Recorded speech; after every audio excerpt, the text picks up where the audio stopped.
I'd like to be certain even if I was wrong. As you can imagine, this has gotten me in quite the pickle many times in my life. In middle school, I was for some reason convinced that Brown Derby, a local alcohol store, sold cheese. So I wouldn't believe otherwise, and it led me in a 2-hour journey in pursuit to find Brie cheese. I obviously never found it, but it did lead my store manager in calling my parents.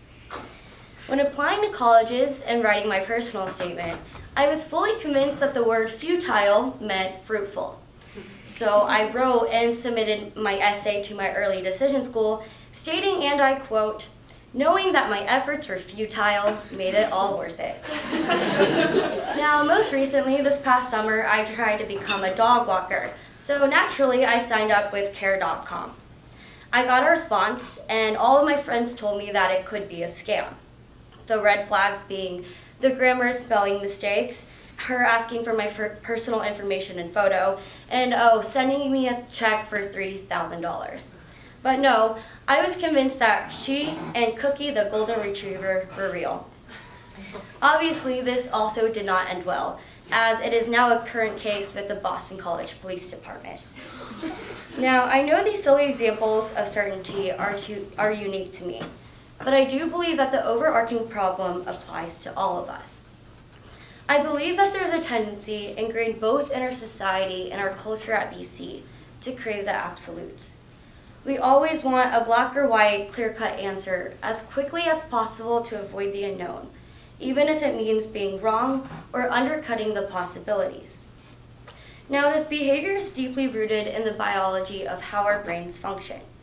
Psychology shows that our brains are wired for categorization, and that we have a built-in need to determine and label ourselves, as well as everything around us, to construct the most comprehensible reality of the world. In fact, according to the Elements Behavioral Health Nationwide Network, the brain's prefrontal cortex holds the neurons that respond to categories. When we observe a person or an object, we latch on to a few overt details, then use that information to assign that person or thing to a mental library of categories. As a result, that often creates a labeling system based on dichotomies, such as good versus bad, yes versus no, and other clear-cut answers. In simple terms, we categorize and we polarize. After further examination, this makes sense, since we are taught of this way of thinking even from an early age. In learning standardized test-taking skills in elementary school, students are taught to read the question, then if the answer is unclear, to answer it anyway, and then hopefully come back to it in the future. We are trained to assume even if the answer is unknown. And I don't know about you, but in that method, I rarely went back and changed my answer. And that's exactly what happens with our cognitive processes as well. Once we associate something with a label, it is difficult to alter that label in the future. That is why we say that first impressions are important, or that it is easy to forgive but not forget. In fact, according to a study published in Society for Personality and Social Psychology, it reported that if an individual had previously finished the learning phase and accepted incorrect information as true, when later corrected with the right facts, he or she would still be more likely to revert back to the already learned incorrect information while disregarding the new correct facts presented. Once a label is created, it tends to stick. Now, I'm not saying that categorization is inherently bad, as this is simply how our cognitive processes work. However, I do believe that when we are not conscientious of our streams of consciousness, it can cause us to miss out on the possibilities and deter us from embracing the gray complexities of life. I see avoiding the gray areas present in 3 different ways. First, in examining other people. Next, in ways of perceiving knowledge. And finally, in responding to life. The first gray area that we tend to overlook is the gray in other individuals. It is often difficult to see the complexity of others and receive them for the entirety of the entity that they are. Instead, it is easier to classify and construct who an individual is based on one interaction, one experience, or one idea. Every subsequent detail or interaction, no matter what it objectively is, becomes support to the pre-constructed idea or label that we have already assigned to the individual. Now, this idea hit me in an Uber ride the other day. For some reason, the location services were not working correctly, and given my lack of ever knowing where I am, it was a whole debacle for me and the Uber driver to locate one another. When I finally found the Uber and the driver made a joke about me getting lost, it was the final straw. I not only thought he was the worst, but I was also fully prepared to give him a less than satisfactory 4 stars on his driver rating. But as traffic hour hit, we started to make conversation. By the end of the ride, I had heard his story about immigrating from Ghana, heard about how his children use education as a tool to overcome poverty, and heard about his future career aspirations in the business world. He was inspiring, he was authentic, and he really made me think. As I stepped out of the car, I couldn't help but to think how wrong I had been in my judgment of his character, and saw that in that moment that he possessed an identity as vivid and complex as my own. When we ignore the complexity of individuals and are quick to label them as this or that, this can be problematic for a variety of reasons. For one, like my interaction with this Uber driver, misjudging an individual based on an isolated interaction can let us miss out on opportunities for valuable relationships. However, this can also manifest in more overarching problems in society. It is where in-group versus out-group biases form. It is the basis of cognitive thinking that can lead to stereotyping and discriminatory behaviors. The labeling system takes a snowballing effect, and the assumptions that we make about one individual can extend to the groups that he or she belongs to. But this is avoidable by simply acknowledging that we don't, nor will we fully ever understand another individual. As psychologist David DeCenso puts it, the truth is that human character is not a black and white dichotomy of good versus bad, but rather they are on a grayscale continuum, as vice and virtues are fluid, interlaced existential capacities. It is when we confuse both positive and negative characteristics of an individual into one ambivalent perception that we are able to understand others more wholly and more authentically. Next, the second gray area that we tend to avoid is the gray in new ideas. This struck me at my internship placement this fall at the AdMeTech Foundation, a nonprofit organization for public health policy. About a few weeks ago, we organized the second annual Summit for Precision Diagnosis for Prostate Cancer. There are dozens of urologists, diagnostic companies, professors, and other prostate cancer experts congregated together in hopes to address the prostate cancer epidemic that the United States currently faces. However, I was surprised to hear that the biggest problem facing the public healthcare sector is not the development of new technologies and ideas, but rather it is the difficulty in their implementation.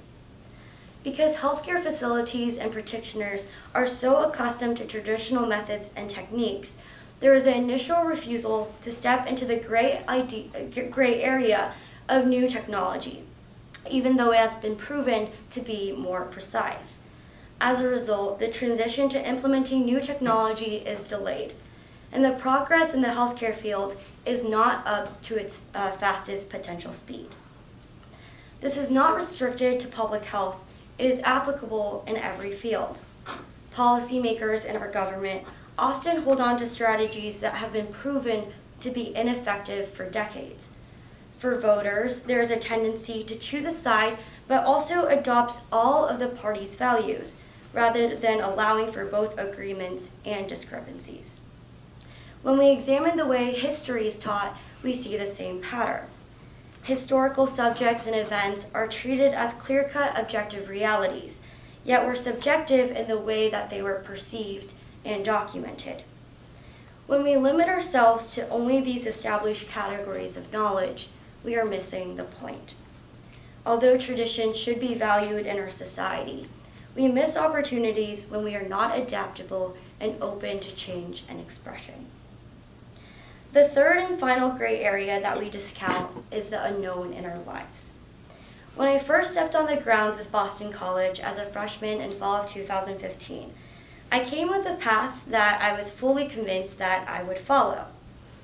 Although I had no record of actually enjoying chemistry classes, I had convinced myself that I was 100% certain of my chemistry major, purely because it felt safer to choose than to admit to myself that I did not know. Needless to say, that major did not stick with me once I found out that I hated anything to do with beakers, atoms, reagents, stoichiometry, or drawing Fisher projections of every polysaccharide. However, I don't stand alone in this. This past summer, when I worked for the first year orientation program, I found the breakdowns of majors quite interesting. In any given year, about 1,000 students come in on the pre-medical track. That's 40% of the entire class and the majority of A&S students. 4 years later, the statistics shift quite a bit. According to BC's institutional survey report, only about 100 students graduate finishing the track, and only about half of those actually end up attending medical school. In the class of 2016, only 25 students went on to pursue a MD directly after college. That means about 975 people out of the initial 1,000 changed their plans, which supports the BC's Career Center's finding that 80% of students change their majors at least once in their college years. On the other hand, although the majority of students change their major, only a handful of students come in as undeclared or undecided. You see, the idea of not knowing is feared, and being undecided about a major is seen as an aberrant condition that needs to be fixed. However, according to a study published by the Education Advisory Board, it reported that students who come in as undecided actually score higher in measures of academic success in terms of average GPAs, graduation rates, and advancement in postgraduate programs. Because of the strong societal pressures to goal set and be future-oriented, we become so focused on coming out of the gray area of the unknown that we forget to be cognizant of our true desires. But how much faster could we get to the place that we are meant to be in if we were more open to exploring the unknown?